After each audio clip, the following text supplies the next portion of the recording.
going on, guys? I'm your host from the East Coast, Gina Man 94, here to give you guys my WWE Smackdown live review for November 29th, 2016.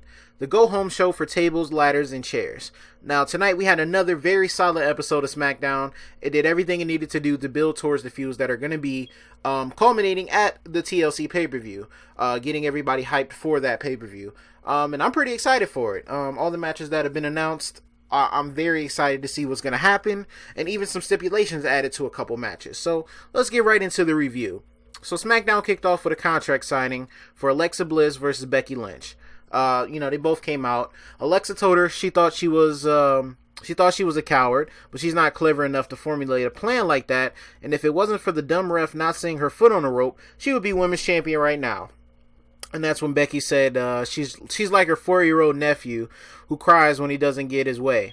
And then Alexa told her that she's too nice and panders to the crowd all the time, and that's the reason she gets what she wants. Becky said being nice didn't get her in the biggest women's match of all time at WrestleMania, and drafted first to SmackDown, and it damn sure isn't the reason she's the women's champion right now. Alexa said that the WWE is not like the Disney Channel. Being good doesn't get you what you want. And then after they both signed a contract or whatever, they started fighting and all that stuff.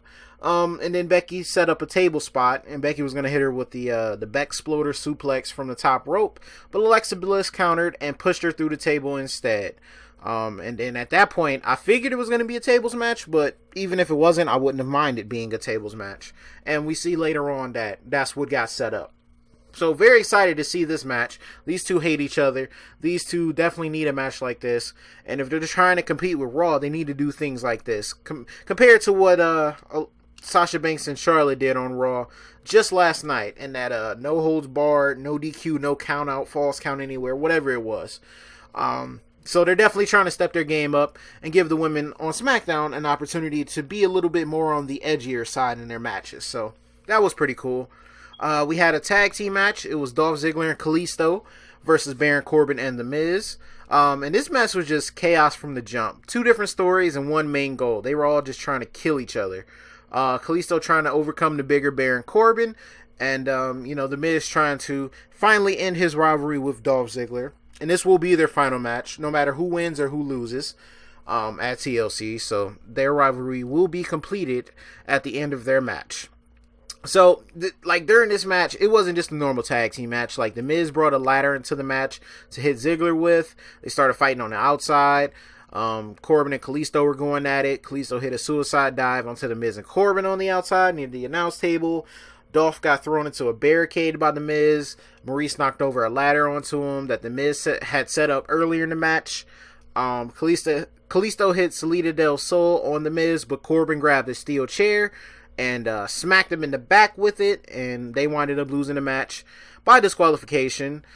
This match just turned ugly real quick. Everything escalated so quickly, but I like the fact that it wasn't a clean win for anybody, and it works because, Corbin and Kalisto have a chairs match, so a chair was introduced into the match, and The Miz and Dolph have a ladder match for the IC Championship, and that was also included in the match as well.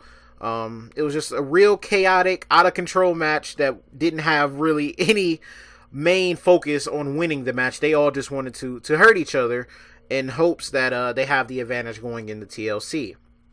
So we had Jordan Gable in the backstage area. They sent shots at the Wyatt family saying that they're ready for him. They have a lot in common with them.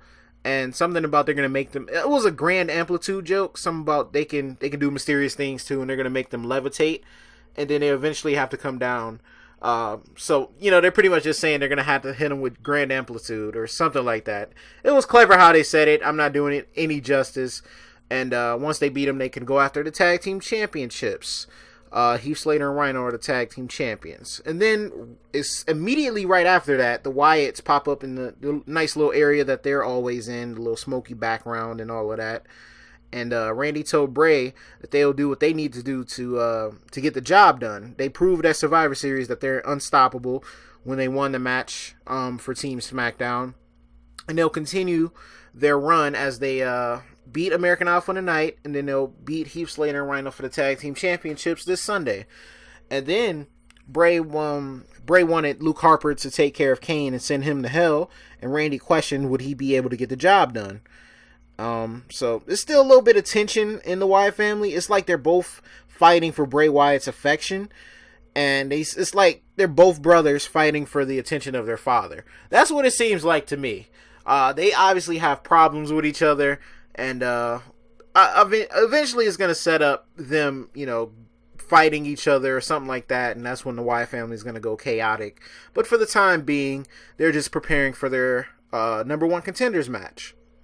Carmella was scheduled to have a match. She came out, and before she could even start with whoever she was supposed to face, she gave John Cena an apology for what she was going to do to Nikki Bella at TLC in the no DQ match. She said she's going to pop her Bella twins with a steel chair, meaning she's going to hit her in the chest, and her boobs are going to go straight to her back or something like that. And she was going to rearrange her face so bad that she won't have to worry about marriage anytime soon, so she can stop bugging Cena about it. She's obviously been watching Total Divas and Total Bellas because she knows exactly what problems they have in their relationship, and she's just exploiting them. And like I said, I'm crediting Carmella for her heel work because she's reinvented herself and she is just great now. Thought they brought her up too early, but now she's trying to prove that she belongs on the main roster, and she's doing a great job of it. And then, of course, Nikki Bella came out to attack her and pretty much ran Carmella away. So I guess she didn't really have a match, and if she did, it got canceled because Nikki Bella was fired up. After this, it was a lot of segments tonight. I think it was only like 3 or 4 matches, and most of SmackDown was segments because we got the Ambrose Asylum, the return of the Ambrose Asylum, because Stephanie McMahon canceled it a while ago, and his first guest on the return of the show is James Ellsworth. Dean asked him, did he ever think he'd be standing in the ring as a full-time SmackDown Live superstar? James told him that he kept showing up and kept showing up. Didn't think he would ever, get a full contract, but he just kept going and kept going. And thanks to Dean, he's a WWE superstar, and he's able to accomplish his childhood dream. Dean told him he's still entitled to a match for the WWE World Championship, and pretty much asked him who he's going to root for at TLC.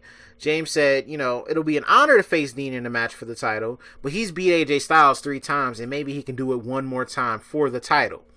And then, of course, AJ came out after that, says Ellsworth is a prop to insult him, and he'd be better off with a ventriloquist and a dummy. And then Dean was like, so pretty much you're calling him a dummy, right? And AJ was like, yeah, that's exactly what I'm saying. And Dean was like, so you lost 3 times to a dummy then, right? And, they just had their little back and forth. AJ says James would have never won against him if it wasn't for Dean Ambrose interfering in every single match that they had. He didn't have a chance of beating him in any type of match at all. He told Dean he's going to have respect for him at TLC, or he's going to beat the respect out of him. And when he's done with him, he's got something for Ellsworth if he feels like he wants to, get himself involved in the match. Because when he gets his hand on tables, ladders, and chairs, he's going to completely destroy Ellsworth and make sure he's never a part of SmackDown ever again. And pretty much just telling Ellsworth to stay away from this match. It'd be in his best interest to do so. Dean says he's a hell of an athlete, but most battles are won in the mind. And he's way too easy. He's already rattled. He's going into a dangerous match against Dean Ambrose, and he's worried about James Ellsworth. He's going to mess around and lose the title, not being focused on the guy who's an actual threat to him. He told James, no disrespect intended, but just the fact that they're having this big match at TLC, and AJ's focused on the wrong thing is what's going to have him lose the title. And then AJ eventually got pissed, grabbed a steel chair, and started attacking him. He pushed James into Dean, who fell into a ladder and went outside the ring. Then he just threw him onto whatever was inside of the ring at the time. It was like a table with some chairs on top of it. He threw him across that and just started attacking both of them. He threw Dean into some steel steps on the outside. Then he grabbed Ellsworth, took him out to the same steel steps that he threw Dean into, hit him with a steel chair, and then, set him up for the Styles Clash off of the steel steps. And this time he didn't tuck his chin, thank God, because he would have died. It was an elevated Styles Clash, and it looked disgusting. And Ellsworth dead. Yep, Ellsworth is dead. They put him on a stretcher. and Dean was riding with him to the hospital. They did the whole stretcher thing and, put him in the ambulance and all of that other stuff. So that was it for Ellsworth for the night, and probably for a while. But yeah, AJ looked great in this. He finally was able to get a one-up on him. He's been made fun of, for the past couple of weeks. He's been made to look like a fool, and he was finally tired of it and, did something about it. So I hope James Ellsworth does not include himself in this TLC match. Doesn't need to happen. I like Ellsworth. He's a funny guy, but I think he needs to stay away from this rivalry now. I think that should have been it. If that wasn't warning enough of what AJ can do to him, imagine if he interferes in the match. I can see AJ hitting a Styles Clash off the top rope through a table. I don't think James Ellsworth wants them problems with him. AJ is obviously pissed. So yeah, AJ went on a rampage and destroyed both of them. After that, we had Kane versus Luke Harper, who was instructed by Bray Wyatt to send Kane back to hell. Harper, who's usually more powerful than his opponents, ran into Kane, who is not someone to be taken lightly, and is actually bigger than Harper. It was a very slow-paced, big man match. Nothing really too special about it. They were both, just trying to use each other's power to gain the upper advantage. Also think that Kane is probably at the end of his career. I'm not sure how old he is, but he's lost several steps. He used to move so fluently in the ring for a bigger guy, but now it's just like he's limping to the ropes, and it just didn't look good. Harper had the advantage for most of the match, but Kane was able to catch him with a choke slam to pick up the victory. So it seems as if Harper has let Bray Wyatt down, and we'll see if he tried to redeem himself later on in the night. Becky was by the trainer's room. She came out. She was icing her back or whatever after she went through the table. She found out that Alexa Bliss has challenged her to a tables match, and she accepts the match and says she'll get her revenge on that little bitch. And that's exactly how she said it, and they did not bleep it out at all.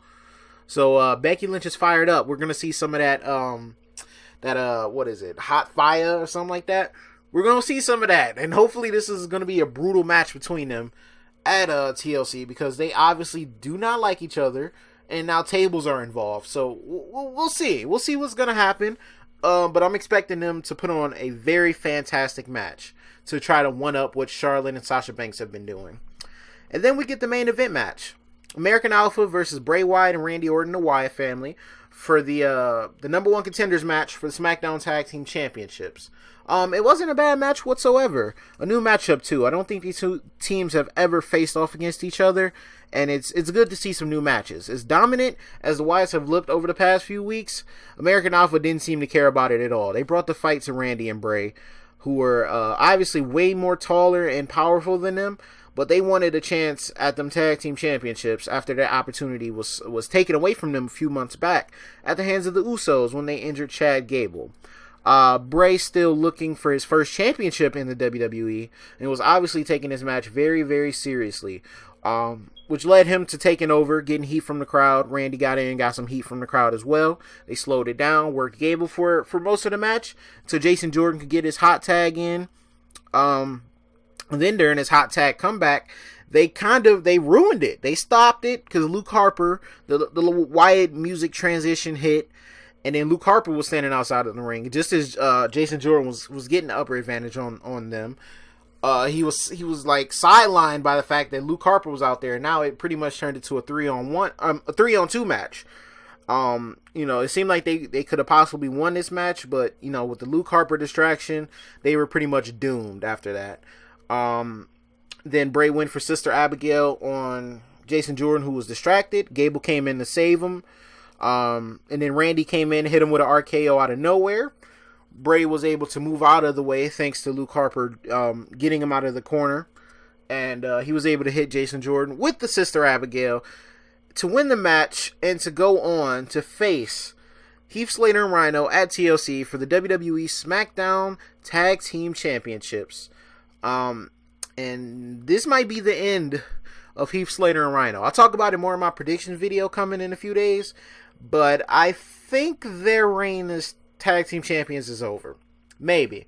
We'll see. Unless Luke Harper does something to mess the match up, or Randy messes up, I don't really see them losing this match here. we'll see though. I'm expecting a good match. Heath Slater and Rhino work well as a team, and they're over with the crowd, so that was fine. And we'll see, how good of a quality match this could be, and maybe Bray Wyatt can finally get his first championship, because they've been teasing it for a long time, and he still hasn't even had an opportunity at it. So yeah, we'll see. After the match, Heath Slater and Rhino were in the back. They watched the match very closely. Then they were interviewed asking, if they were ready for what the Wyatt family was going to bring to them at TLC. Said they were ready. They're the tag champs. So they're ready to defend their titles at any time. And then AJ Styles came in to interrupt their little interview and was pretty much just saying, their tag team championships don't matter.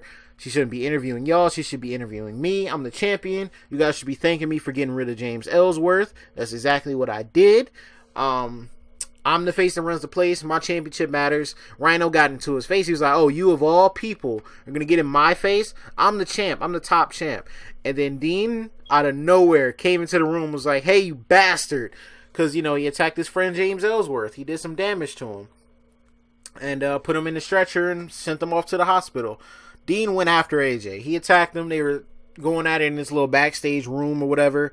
And you had Heath Slater and Rhino just cheering on Dean because he was kicking his ass. He was doing damage. He was throwing them over tables and knocking them. They were just knocking over stuff and just going back and forth. But Dean was obviously getting his licks in, and that was the way SmackDown ended.